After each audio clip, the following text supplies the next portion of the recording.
Welcome back to Debunking Atheism, everyone. Today, my very special guest is my brother, Kirk Cameron, actor, author, and passionate advocate for faith. Kirk, welcome to the show. Kirk, welcome to the show. Well, let's start with the cosmological argument. Basically, it says everything that begins has a cause. This idea has been around for centuries and has been discussed by many great thinkers, from Aristotle to Aquinas. They all pondered the origins of the universe and the nature of existence. The universe began, so it must have a cause too. This is where the argument gets really interesting. If everything that begins has a cause, then what caused the universe? This question has puzzled scientists and philosophers alike. The Big Bang theory suggests that the universe had a beginning, but it doesn't explain what caused the Big Bang itself. And that cause, many argue, is God. This is a point where science and religion often intersect. While science can describe the processes that led to the formation of the universe, it doesn't necessarily address the ultimate cause. For many, the idea of a divine creator provides a satisfying answer to this profound question. And that cause, many argue, is God. This belief is not just a matter of faith, but also a philosophical stance. The idea that a higher power set everything into motion is a comforting thought for many people. It provides a sense of purpose and order in a seemingly chaotic universe. Okay, so like cause and effect. Like if I knock over this glass of water, the cause is my clumsy elbow and the effect is a wet table. This simple example illustrates the basic principle of causality that we observe in our everyday lives. Every action has a reaction, and this chain of events can be traced back to an initial cause. And the effect is a wet table? This concept of cause and effect is fundamental to our understanding of the world. It's how we make sense of the events around us and predict what might happen next. But when we apply this principle to the universe as a whole, things get a bit more complicated. Exactly. We see cause and effect everywhere. From the smallest particles to the largest galaxies, everything follows this rule. Scientists use this principle to understand natural phenomena and to develop new technologies. But when it comes to the origin of the universe, the question of the first cause remains a mystery. But what caused the Big Bang? Science can describe what happened, but not why it happened. This is where the cosmological argument steps in. It suggests that there must be an uncaused cause, something that exists outside of time and space, that set everything into motion. For many, this uncaused cause is God, but not why it happened. This is a profound question that goes beyond the realm of science and enters the domain of philosophy and theology. It challenges us to think about the nature of existence and the possibility of a higher power. Whether you believe in a divine creator or not, the cosmological argument provides a fascinating perspective on the origins of the universe. That's the moral argument. If morality was just from evolution, it would be totally relative. Think about it. If our sense of right and wrong was merely a product of evolutionary processes, then what we consider moral would be entirely dependent on our survival needs and social conditioning. It would mean that what is considered right in one society could be deemed wrong in another, purely based on differing evolutionary paths. But we see universal morals across cultures. Murder is wrong, kindness is good, and these principles seem to transcend cultural boundaries. For instance, no matter where you go in the world, you will find that taking an innocent life is universally condemned. Acts of kindness, such as helping a stranger or showing compassion, are universally praised. These shared moral values suggest that there is something deeper at play than just evolutionary survival, no matter where you go. This universality hints at a common moral foundation that all humans share, regardless of their cultural or societal differences. It raises the question of where these universal morals originate from, if not from evolution alone. No matter where you go.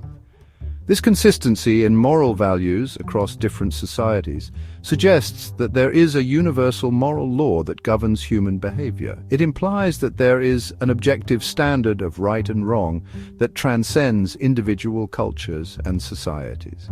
Yeah, that's true. Like, even little kids, who haven't been fully socialized or taught complex moral philosophies, seem to have an innate sense of fairness. You can observe this in playgrounds around the world. Children naturally understand concepts like sharing and fairness, and they often react strongly to perceived injustices, seem to have a sense of fairness. This intrinsic understanding of fairness among children suggests that our moral sense is not entirely learned but is, in part, innate. It points to the existence of a moral compass that we are born with. Seem to have a sense of fairness. This natural inclination towards fairness and justice in children further supports the idea that there is a universal moral law that we are all inherently aware of, even from a young age. Exactly. So, where does that come from?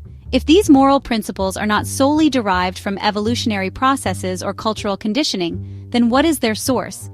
This question leads us to consider the possibility of a higher moral authority or a moral lawgiver. It points to a moral lawgiver, a source of objective morality. This moral lawgiver would be the foundation of the universal moral principles that we observe across different cultures and societies. It suggests that our sense of right and wrong is grounded in something greater than ourselves, something that transcends human experience and understanding. A source of objective morality. This idea of a moral lawgiver provides a compelling explanation for the existence of universal moral values and offers a foundation for understanding the objective nature of morality. It challenges us to look beyond ourselves and consider the possibility of a higher moral order that guides our actions and decisions. What else, Kirk Cameron?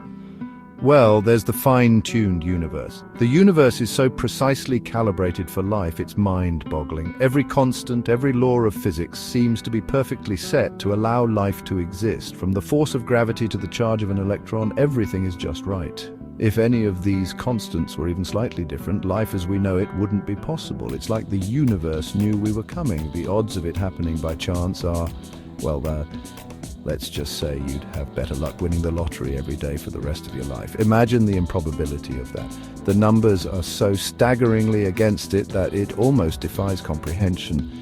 It's like rolling a die and getting the same number 1,000,000 times in a row. The sheer improbability makes you wonder if there's something more at play. Candace, wow, that's crazy. Kirk Cameron, it is. And yet, here we are, living in a universe that seems almost tailor-made for us. It's a topic that has fascinated scientists and philosophers for centuries. How can we explain this fine-tuning? Is it just a fluke? Or is there a deeper meaning behind it all? It's like all the dials in the universe are set to the perfect settings. Imagine a control panel with thousands of dials, each one representing a different aspect of the universe. If even one of those dials were off by just a tiny bit, life wouldn't be possible. But somehow, all the dials are set just right, allowing us to exist and thrive, for us to be here. It's a concept that challenges our understanding of reality and forces us to ask some profound questions. Are we here by chance, or is there a purpose behind it all? It's hard to believe that's just a coincidence. When you look up at the night sky and see the vastness of the universe, it's almost impossible not to feel a sense of wonder and awe. The fine-tuning of the universe is one of the greatest mysteries of our existence, and it invites us to explore, to question, and to seek answers. Whether through science, philosophy, or spirituality, the journey to understand our place in the universe is a never-ending adventure. But what about people who say there's no proof of God? Kirk Cameron, that's a common objection. But faith isn't about blind acceptance. It's about trusting in something beyond what we can see or prove scientifically. It's about acknowledging that science can't answer every question. Candace, right, like, science can tell us the universe works, but not necessarily. Kirk Cameron, exactly. And that's where faith comes in. It's about finding meaning and purpose. Do you remember when we were kids and we used to, Candace, laughing? Oh, are you going to tell that story again? Kirk Cameron, it's a good one. Remember how Kirk shares a personal anecdote related to faith. Candace, laughing. Oh, that's right. That's a perfect example. Kirk Cameron, it is. And that experience really solidified my faith. It showed me the transformative power of belief.